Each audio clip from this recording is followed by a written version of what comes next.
کنیم. قسمت سوم یک فنجان فشن، گفتگو با آرمان رحیمی. میخوایی یک مقدار بیستیم که بقیه هم بیان؟ نه دیگه شروع کنیم. خب خودتون رو معرفی کنین اول و بگیم که در چه حوزه‌ای دارین فعالیت میکنین. اولی که سلام میکنم بهتون، خیلی ممنونم از اینکه منو دعوت کردی. بعد من آرمانم، 22 سالمه، دارم طراحی مد میخونم و حدود 1.5 ساله که توی این حوزه دارم فعالیت میکنم. بسیار خوب. من اول میخوام یک سوال بپرسم. چرا از کلمه طراحی مد استفاده کردی و نگفتی طراحی لباس؟ آیا به خاطر اینه که فقط تصویرسازی نمی‌کنی یا چی؟ آخری رو نشنیدم چی گفتی؟ چرا کلمه طراحی مد رو استفاده کردی؟ آیا به خاطر اینه که فقط تصویرسازی نمی‌کنی از این کلمه استفاده کردی یا دلیل دیگه ای داره؟ اوکی. طراحی لباس، تصویرسازی، طراحی مد، اینا کلا چیزهای خیلی متفاوتی با هم دیگه. خب تصویرسازی که بحث کلا جدایی هستش. من حتی توی پیجم بعضی وقتا مثلا در موردش حرف زدیم. کلا تصویرسازی یه کاریه که مثلا طرف این کار رو انجام میده واسه مجله ها، واسه مثلا اینه که خیلی به مثلا جزئیات خیلی دقت میشه توی طراحی. یعنی طرحو میارن خیلی به صورت خیلی جزئیات رو میکشن. طراحی لباس هم به این صورته که طرف میاد مثلا لباس رو کامل میکشه، یعنی توی پروسه تولیدش نیست، ولی طراح مد توی پروسه تولیدش هم هستش. یعنی خودش باید الگو بلد باشه، باید مثلا مولاژ بلد باشه، همه این کارا رو بلد باشه که توی پروسه تولیدش هم باشه. اینه که واسه من همین گفتم طراح مد، چون من توی پروسه تولیدم هستم. درسته. خب شما خودتون از کجا طراحی لباس رو یاد گرفتین و اسم آموزشگاه یا اسم مؤسسه رو نمیخواید بدین، فقط اون نوعش، منظورم دانشگاه بوده، مؤسسه آکادمی خودگردان بوده، و اینکه خودتون چه مشکلاتی رو داشتین و از چه چیزهایی اذیت شدین؟ اول اینکه من از مؤسسه‌ها یاد گرفتم، البته دوخت و الگو رو از مؤسسه‌ها یاد گرفتم. بعد طراحی خودم یاد گرفتم، طراحی لباس رو. و اینکه از مشکلاتش که بگم، مشکلاتش که همیشه هستش، همه کارا کلا یه سری مشکلات دارن، ولی دیگه کلا طراحی لباس، طراحی مد واسه پسرا توی جامعه یه خورده چیزیه که هنوز جا نیفتاده و همه یه دیدگاه خیلی جالبی بهش ندارن. همه میگن خب دخترها میرن سمت این رشته. بعد وقتی اینطوری هم باشه دیگه ساپورتی نیست از طرف مردم، مثلا اینطوریه و خیلی مشکلات داره. درسته. این ساپورته به نظرتون چه شکلیه؟ یعنی چیکار باید بکنن که چه چیزی رو انتظارش رو دارین که رقم بخوره و اتفاق بیفته و نمیفته؟ خب همونطور که واسه دخترها مثلا یه سری از کارا مثلا یه حمایتی میکنن، همین که طرفو اذیت نمیکنن، همین که بهش تیکه نمیندازن. خب این خودش مخصوصا توی شهرهای کوچیک، توی شهرهای کوچیک واسه پسرها خیلی این کارا سخته. خب طرف نمیاد این کارا رو انجام بده، حتی بعضیا هستن واقعا میترسن این کارا رو انجام بدن. خب بهتره که ما این احساس رو به اونا ندیم. خب طراحی لباس هم مثل همه رشته ها بدون جنسیت، طراحی لباس، طراحی مد، کلا کارهایی که توی ذهنیت مردم اینطوری جا افتاده که آره این واسه دختراست، این واسه پسراست. خب اینم همونطوریه. همین که مثلا اونا رو اذیت نکنند و سنگ جلو پاشون نذارن، این خودش یه نوع ساپورت کردنه. درسته. بابت این اذیت کردنه، خب من خودم هم شاهدش بودم. یعنی اون چوبش به منم خورده که حالا یک سری آموزشگاه دارها هستن که روند و رویه خودشونو دارن.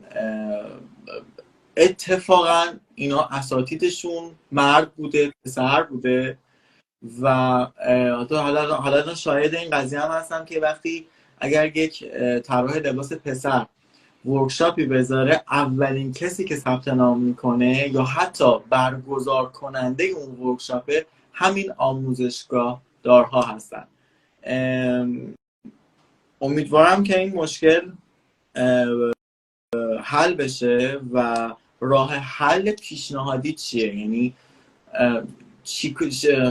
چه راه حلی رو پیشنهاد میکنی که این آموزشگاهدارها یا این رویه رو که تو جامعه هست رو دور بزنیم، مخصوصا افرادی که تازه دارن شروع میکنن. من خیلی از افراد رو میشناسم که میخواستن شروع بکنن یا میخوان شروع بکنن ولی به دلیل همین کلمه اذیت ها این کار هنوز نکردن. خب اولی اینکه واقعا نباید به این توجه کنی که کیا دارن اذیتت میکنن. خب توی همه کارها سختی هستش. یکی از سختی این کارم اینه که تو نباید به حرف مردم توجه کنی. خب این یکیشه.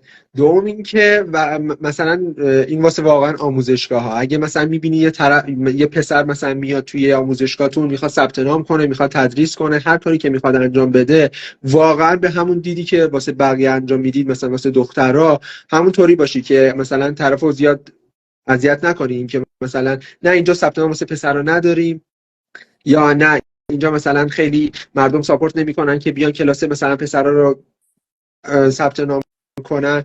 شما کاراشو انجام بدید. واقعا میان، واقعا یه سریا هستن که میان این کارا رو انجام میدن. این وقتی تو میای این کارو میکنی، اون طرف واقعا ناامید میشه. این یه کاری که مردم میتونن انجام بدن واقعا. بعد از این کلماتی که این کار واسه دختراست، این کار واسه مثلا مرد درست نشده، بیا یه کار دیگه انجام بده، چرا نمی کارهای فنی انجام بدید، اینا رو واقعا نگن. درسته. من پس تا جایی که اینجا فهمیدم میگی که مردم و افرادی که میخوان تازه شروع بکنن، چه دختر چه پسر، اصلا به این توجه نکنن که مربی پسر یا دختره، ببینن کار کی خوبه و بدون اینکه به این توجه کنن برن و ازشون حمایت بکنن. حالا حتی اگه یارو آموزشگاه هم نداره میتونن کلاسای خصوصی رو برن.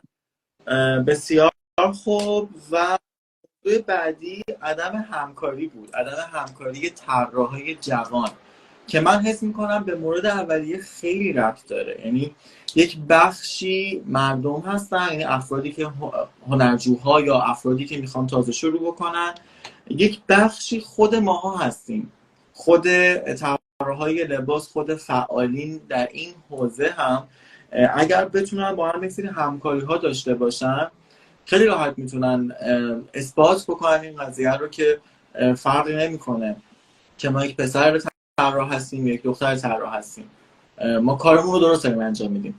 نظرتون راجع به این عدم همکاری چیه؟ اصلا عدم همکاری رو تو چه چیزی میبینی؟ چه شکلی میبینی؟ خب عدم همکاریه که واقعا هستش. یعنی اصلا طراحا اصلا همکاری نمیکنن با هم دیگه. همین که خودش رو بتونه بیاره بالا خیلی واسش مفیده، خیلی واسش، یعنی اینطوریه که خیلی دوست داره که اصلا تو رو نشون نده. یعنی نمیخوام واقعا تو دیده بشی، فقط اینکه توی اون قسمت توی اون جامعه خودشون بیان بالا. این خیلی هستش. ولی واقعا اگه مثلا همین که ببینم که یکی تازه داره شروع میکنه و کمکش کنن که اوکی بیا بالا، از این راه مثلا برو، یه در حد همین راهنمایی کردنه خیلی واقعا خیلی مفیده واسهشون که مثلا شما فقط یه راهنمایی بکنی، از این راه برو، این کار رو انجام بده. واقعا همکاری نمیکنن. خب پس من توی این برنامه، این تو قسمت سوم میتونم اعلام بکنم که اگر یک طراح لباس که میخواد تازه شروع بکنه یا داره کار میکنه و یک کلمه سوال داره، میتونه از من و شما سوالش بپرسه. 100% تا الانم هر کسی بوده من واقعا بهش جواب دادم. هر درخواستی، هر سوالی داشته من واقعا بهش جواب دادم. درسته. پس میتونید سوالاتتون رو از آرمان رحیمی یا من بپرسیم اگر سوالی دارید. و من یک موضوع دیگه رو توی این عدم همکاریه، یعنی یک ماجرایی هم هستش که میشه بهش اشاره کرد. من خودم مثلا خیلی دنبال این هستم که یک سری آدم رو که دارن حوزه فعالیت میکنن دور هم جمع بکنم و با هم یک کاری رو ارائه بدیم. حتی این اتفاق هم نمیفته، یعنی حتی چند تا طراح لباس که دارن کار میکنن و کار تولید میکنن، حالا نصف نیمه هم هست یا کامل هست، حالا با این کاری ندارم که چقدر موفق هستن تو این حوزه، این اتفاق هم نمیفته. بابت این قضیه چه نظری داری و اینکه آیا میشه کاری کرد، آیا میشه یک سری طراحای لباس که اینو قبول دارم حتی خود من هم شاید تو بعضی از کارهای گروهی ضعیف باشم، مثلا یاد نگرفتیم هیچ موقعی که چطوری باید یک کار گروهی رو به نحو احسن درست انجامش بدیم، اینو قبول دارم. ولی خب یک سری ها میخوام که یاد بگیرن، خود من به شخصه میخوام که کارهای گروهی انجام بدم چون میدونم که کار گروهی موفق تره. بفهم. خب واقعا آره، یعنی کلا توی ایران اینطوریه که کار گروهی اصلا تیم ورک و اینا اصلا وجود نداره، یعنی واقعا خیلی توی این کار ضعیفن و هستن واقعا طراحی لباسی که نمیخوام مثلا با کسی همکاری داشته باشن، ولی واقعا این همکاری هم به نفع خودشه هم به نفع گروه از هر لحاظ است، که میخوام مثلا یه چیزی تولید بکنن یا اصلا کلاسی بخوام بذارن یا اصلا مثل همین لایوا مثلا بیان توی لایوا شرکت کنن. چرا نه مثلا طرف اگه مثلا تو فالوورات بیشتره یا مثلا مخاطب بیشتری داری، بیا تو این جاها تو این پلتفرم‌ها حرف بزن، به مردم کمک کن. چرا واقعا فکر میکنی اگه مثلا یه کاری انجام بدی به ضررته، مثلا این مثلا صحبت کردنه یا مثلا بیای دست چند نفر رو بگیری و به اونا کمک کنی توی گروه باشن، چون این کار رو انجام نشه؟ و این هستش واقعا توی ایران این کار هستش که طرف یه خورده که میره بالا دیگه بقیه رو ول میکنه، دیگه فقط خودشه و فقط خودش رو میبینه. اینطوریه واقعا.